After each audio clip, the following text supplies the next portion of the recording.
পঞ্চাশের পর নারীর জীবন যা জানা প্রতিটি নারীর জন্য জরুরি।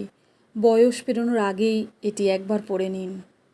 আজকের দিনে 50-এর পরে নারীর জীবন এক নতুন অধ্যায়ের শুরু। নারীর জীবনের প্রতিটি দশক যেন এক একটি সংগ্রামের অধ্যায়। 30-এ সংসার গড়ার ব্যস্ততা, 40-এ দায়িত্বের ভার, আর 50-এ জীবনের নতুন উপলব্ধি। 50 পেরোনো মানেই জীবনের শেষ, এটা ভাবার দিন শেষ। এই বয়সটা আসলে একটা নতুন সূর্যোদয়, যেখানে আপনি আসল নায়িকা আপনার নিজের জীবনের। এখন সময় এসেছে একটু পিছনে তাকিয়ে নিজেকে স্যালুট জানানোর। আপনি বহুদিন ধরে সংসারের প্রতিটি কোণ, প্রতিটি মানুষের জন্য নিজের অস্তিত্ব বিলিয়ে দিয়েছেন। এখন সময় এসেছে নিজেকে ভালোবাসার।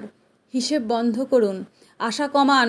জীবনের সমস্ত হিসেব মিলবে না, এই বাস্তবতা মেনে নিতে শিখুন।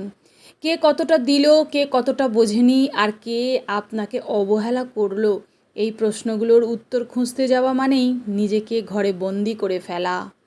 সংসার থেকে একটু সরে আসুন, দূরত্ব রাখুন। এখন আর দিনরাত ঘরের কাজে ডুবে থাকা নয়। জীবন অনেক কিছু দিয়ে দিয়েছে, কিছু না পাওয়াও শিখিয়েছে। কোমর ব্যথা, হাঁটুর যন্ত্রণা কিংবা ঘাড়ের টান, এগুলো বয়সের স্বাভাবিক সঙ্গী। শুধু ওষুধ নয়, মনকে হালকা রাখলেই আসে সত্যিকারের আরাম। ঘর যদি খানিকটা অগোছালো থাকে, তাতেই বা ক্ষতি কী? সব কিছুই কি আর নিখুঁতভাবে গোছানো থাকতে হবে? বরং এখন সময় আকাশের দিকে তাকিয়ে হারিয়ে যাওয়ার।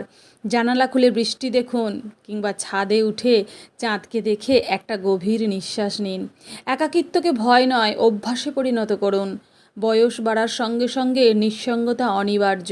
পাশে সবাই থাকবে না, এটাই জীবনের স্বাভাবিক নিয়ম। তাই ধীরে ধীরে একা থাকার অভ্যেস গড়ে তুলুন। সিনেমা দেখুন একা, বই পড়ুন, গান শুনুন, রাস্তায় একা হাঁটুন। এভাবেই আপনি নিজেকে নতুন করে চিনবেন। নিজের শরীরের যত্ন নিন, মনকে সাজান। শরীরের ছোট ছোট লক্ষণগুলো উপেক্ষা করবেন না। স্বাস্থ্যকর খাবার খান, পর্যাপ্ত বিশ্রাম নিন। প্রতিদিন অন্তত 15 থেকে 20 মিনিট হালকা ব্যায়াম করুন। আর হ্যাঁ, নিজেকে একটু সাজান, প্রিয় পোশাক পরুন, আয়নায় নিজেকে দেখে হাসুন। দেখবেন মনও তরতাজা হয়ে উঠবে। সম্পর্ক ভালোবাসুন, কিন্তু দূরত্ব রাখুন। সব সম্পর্ক হৃদয়ে জমিয়ে রাখলে কষ্ট বাড়বে। ভালোবাসুন, সাহায্য করুন, কিন্তু অপ্রয়োজনীয় আবেগে ডুবে যাবেন না। জীবনের আসল শিক্ষা হলো অতিথির মতো বাঁচা।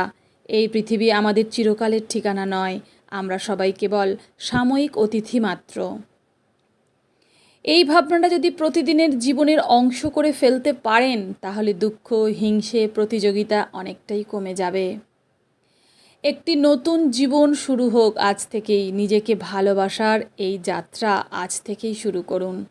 এখন থেকে আপনি আপনার প্রথম ও প্রধান দায়িত্ব। আপনি আপনার সবচেয়ে কাছের মানুষ। ভালো থাকুন, ধীরে হাঁটুন, গভীরভাবে বাঁচুন।